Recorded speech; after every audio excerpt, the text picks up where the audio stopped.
जी बिस्मिल्लाहिर्रहमानिर्रहीम। अस्सलाम वालेकुम नाज़रीन, आप देख रहे हैं खुला सच डिजिटल और मैं हूं मोहम्मद शकील चौधरी। अच्छा नाज़रीन, हमें हवा की एक बेटी जो कि मिसरी शाह शरीफाबाद ज़िला लाहौर की रहायशी है, पुलिस स्टेशन हदूद मिसरी शाह लगता है, तो उस कौम की बेटी ने हमें एक ख़त लिखा, एक एप्लीकेशन पेश की और उसकी एप्लीकेशन को पढ़ के बहुत ज़्यादा मैं कंफ्यूज हुआ और माशरे के मतलब मैं सोचने लगा कि हमारे माशरे के अंदर हवा की बेटी के साथ ये कब तक सिलसिला चलता रहेगा। हवा की बेटी क्या जुल्मों के लिए पैदा की गई है? क्या हवा की बेटी की कोई हकूक़ नहीं है? क्या शरीयत ने हवा की बेटी को कोई भी हकूक़ नहीं दिए? तो अगर दिए हैं तो उन हकूक़ को क्यों सलब कर लिया जाता है? और दूसरी बात यहाँ पे ये है कि अल्हम्दुलिल्लाह नाज़रीन, इसमें कोई भी शुबा नहीं है, कोई भी शक नहीं है कि ये एक इस्लामी और आज़ाद रियासत है। यहाँ पे अगर हम देखें तो कॉन्स्टिट्यूशन आइन जो है ना वो मौजूद है, हकूक़ नस्वां के नाम पर जो बिल हैं वो बिल्कुल यहाँ पे मौजूद हैं।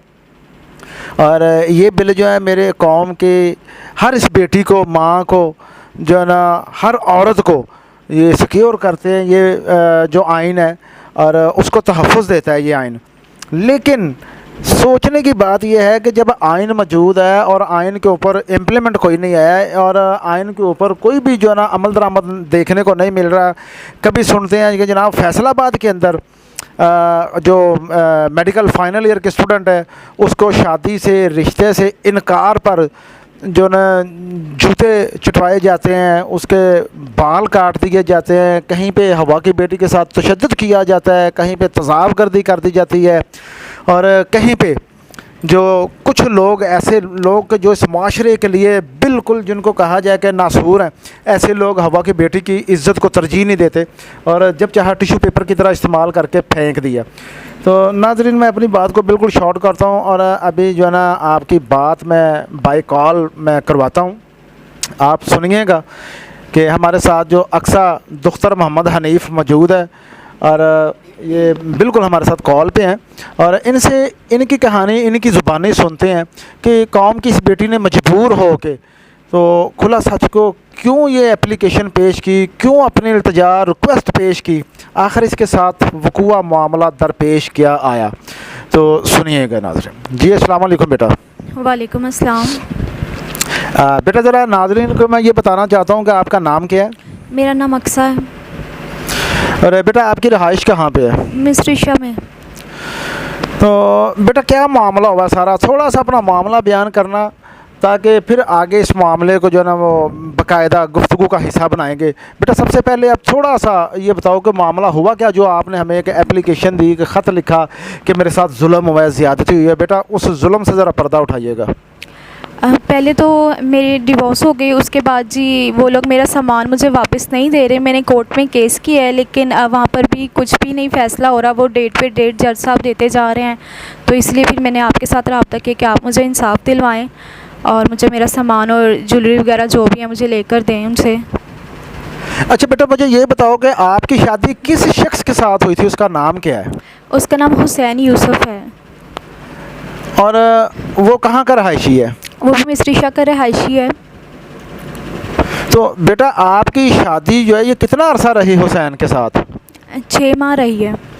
तो ऐसी क्या वजह बनी, ऐसा क्या मामला दरपेश आ गया कि अभी बेटा आपके हाथों की मेहंदी नहीं उतरी थी कि आपको डिवोर्स पेपर्स दे के आपके हाथ में डिवोर्स पेपर्स थमा दिए गए और आपको घर रुखसत कर दिया गया? ऐसी वजह क्या बनी थी? असल में उन्होंने अपने मामू की बेटी से लव मैरिज कर ली थी और इसके बाद से बहुत झगड़े वगैरह होते थे, तो इसलिए फिर हमारी डिवोर्स हो गई। तो बेटा क्या आपकी मौजूदगी में जो आपका साहब का शोहर है हुसैन यूसुफ, जो आपका साहब शोहर है, क्या आपकी मौजूदगी में इसने दूसरी शादी कर ली थी? मेरी मौजूदगी में इन्होंने रिश्ता किया था, उसके बाद इन्होंने मुझे मार पीट के निकाल दिया था घर से और फिर इन्होंने एक डिवोर्स भेज के तो इन्होंने शादी कर ली थी। तो बेटा उसके बाद एक उन्होंने आपको नोटिस भेजा और बाकायदा डिवोर्स के लिए, सेपरेशन के लिए between wife and husband 3 notice का होना ज़रूरी है। तो दूसरे नोटिस की डिटेल क्या है? क्या आपके साबका शोहर ने आपको वो नोटिस भेजे थे 2 और 3? जी, दूसरे तीसरे 3 महीनों में उन्होंने 3 नोटिस भेजे थे, लेकिन तीसरा भेजते साथ ही उन्होंने निकाह कर लिया था और डिग्री वगैरह कुछ भी नहीं ली हुई थी उन्होंने। अच्छा बेटा, आपको घर वालों ने जब ये घर से रुखसत किया, ढेरों दुआएं दी, लेकिन यहाँ पे अफसोस कि दुआ तो काम ना आई। लेकिन ये बताइएगा कि आपको घर वालों ने किस मालियत का जहेज़ दे के रुखसत किया था? उन्होंने मुझे 29 लाख से कुछ ऊपर पैसों का जहेज़ दे के भेजा था।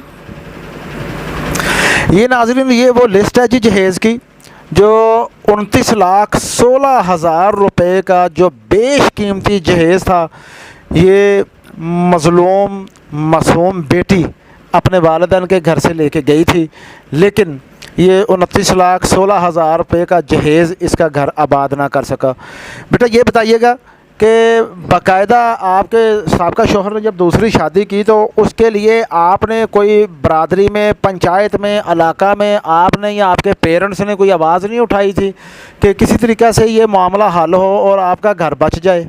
हमने बहुत कोशिश की थी, लेकिन उनकी जो वालिदा अनीसा हैं उन्होंने कहा कि नहीं, हमने नहीं रखना, हमने वहाँ रिश्ता कर लिया हुआ है और यहाँ इसको हमने नहीं रखना, तो हमने उससे शादी ही करनी है।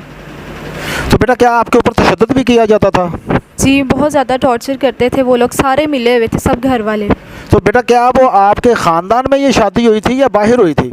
नहीं, बाहर गैरों में हुई थी। अच्छा बेटा, मुझे ये बताइएगा कि आपकी कॉस्ट क्या है और जहाँ पे शादी हुई उनकी कॉस्ट क्या थी?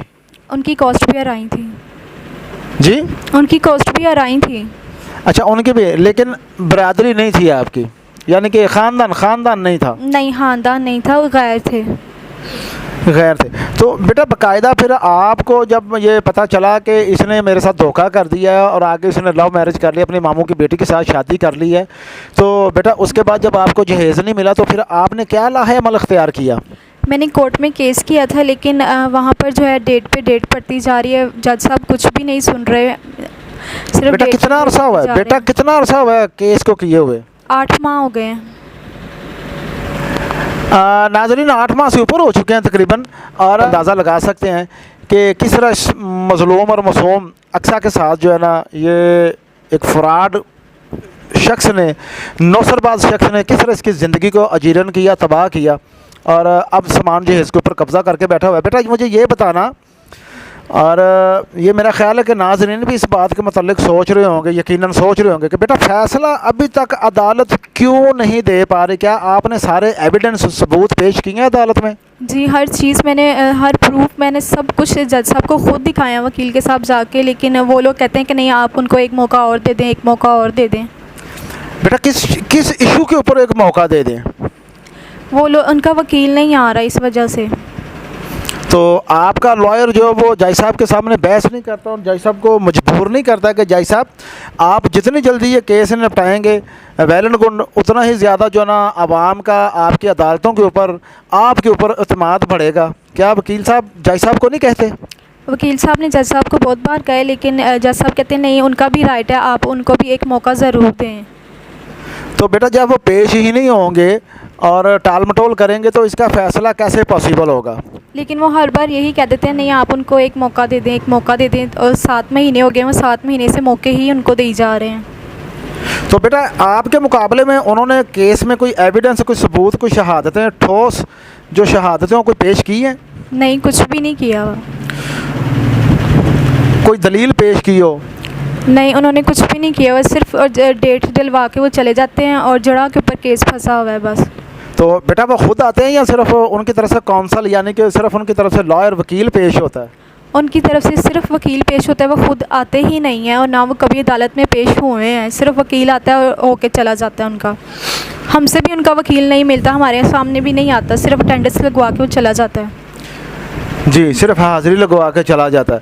अच्छा बेटा मुझे ये बताइएगा कि जब आपके केस का फ़ैसला नहीं हो रहा तो आपने या आपके अहले खाना ने मौज़ज़ीन इलाका के ज़रिया से, बरादरी के ज़रिया से, या ख़ुद मौज़ज़ीन जो रिश्तेदारान हैं उनके ज़रिया से इस सामान की वापसी के लिए कोई तकाज़ा, मुतालबा, कोई मिन्नत समाजत की हो मोहम्मद हुसैन वगैरह को? जी, बहुत सारे किए हैं, बहुत सारे लोगों ने उनको कहा है कि आप सामान दे दें। मोहल्ले के, उनके मोहल्ले के लोगों ने भी उनको कहा है, हमारे मोहल्ले के लोगों ने भी उनको कहा है, लेकिन वो लोग किसी की भी नहीं सुन रहे।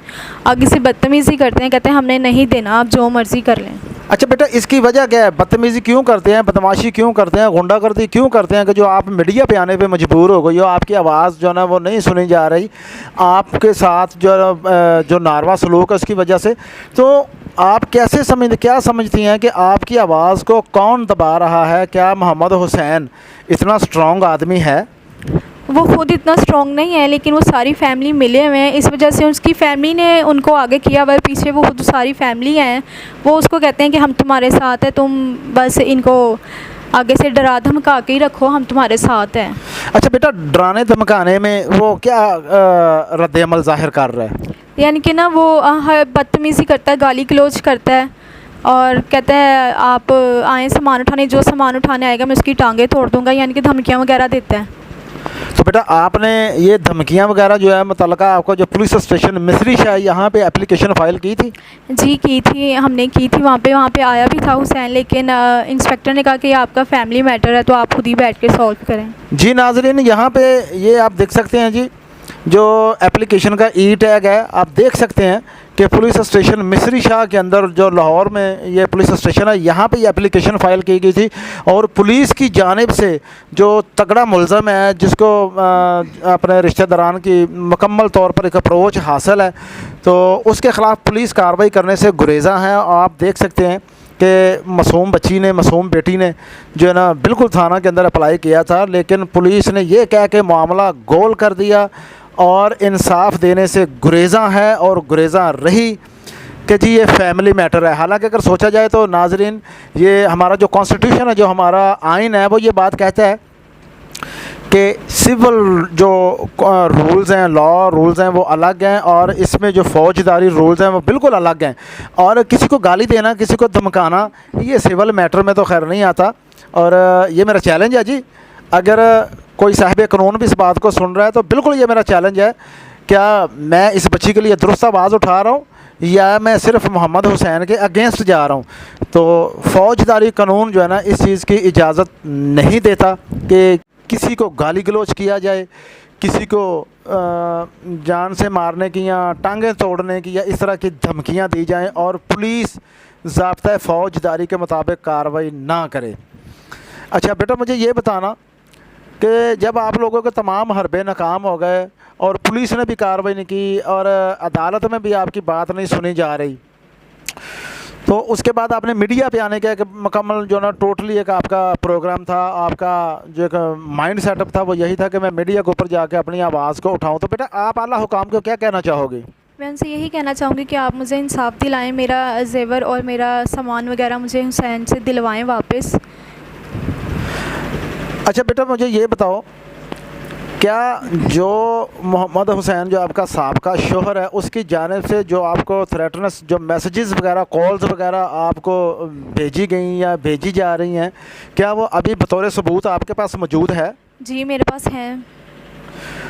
जी नाज़रीन, आप ये स्क्रीन के ऊपर देख सकते हैं कि ये मैसेजेस के अंदर किस तरह से धमकियां दी गई हैं और आप इस बात का अंदाज़ा यहाँ से लगा सकते हैं कि पंजाब पुलिस अगर इनको तनकीद की जाए तो यहाँ पे गलत नहीं है, क्योंकि ये बिल्कुल तनकीद वाला ही काम है। यहाँ पे पंजाब पुलिस ने आंखें बंद कर ली हैं और इस बात का मुंह बोलता सबूत यही है कि मासूम जो अक्सा कौम की बेटी है, एक तो इसके साथ लालची ख़ानदान ने खिलवाड़ किया, इसकी ज़िंदगी अजीरन बना दी, इसके माथे के ऊपर तलाक का एक दाग लगा दिया और उसके बाद 29,16,000 रुपये का जहेज़ दबा लिया। उसके बाद गाली गलोच, धमकियां देना, ये सारे मामलात मेरा ख़्याल है कि इस पे पंजाब पुलिस जो है इसमें बिल्कुल मुलज़म के साथ बराबर की शरीक है। और इसमें बिल्कुल बजाय ये कहना कि मुलज़म तकड़ी सिफारिश असर और सूख का मालिक है, अप्रोच रखता है, इसलिए पुलिस उसके ख़िलाफ़ कार्रवाई करने से गुरेज़ा है। तो अभी अक्सा ने जो चीफ जस्टिस साहब हाई कोर्ट पंजाब आपसे, IG साहब आपसे, CCPO साहब आपसे, वज़ीर आला पंजाब आपसे, और ये बच्ची स्पेशली रिक्वेस्ट कर रही है कि खुदारा मेरा साथ दें और मेरी हक तलफी ना होने दी जाए। आइन जो कि मुझे इज़्ज़त और हकूक़ देता है, शरीयत जो मुझे हकूक़ देती है, इस रियासत के अंदर जो मुझे हकूक़ मिलने चाहिए, मेरे उन हकूक़ को ना दबाया जाए। और अगर ये सिलसिला बंद ना किया गया तो ये ज़्यादती, बहुत ज़्यादा ज़्यादती होगी और आने वाले दौर के अंदर, आने वाले टाइम के अंदर, आने वाले वक्त में ये नाज़रीन इस तरह के केसेस जो हैं चांसेस बहुत ज़्यादा बढ़ जाएंगे। आप देखेंगे कि ख़वातीन जुल्म का शिकार होती हुई बहुत ज़्यादा नज़र आएंगी। नाज़रीन, आप इस बेटी के लिए रिक्वेस्ट है कि इस वीडियो को ज़्यादा से ज़्यादा शेयर करें, लाइक करें और अपने कमेंट्स में बताइएगा कि हम जो है इस आवाज़ को मज़ीद कहाँ तक लेके जाएं। आपकी एडवाइस का भी हमें जो है ना इंतज़ार रहेगा। कमेंट सेक्शन के अंदर हमें ज़रूर बताइएगा।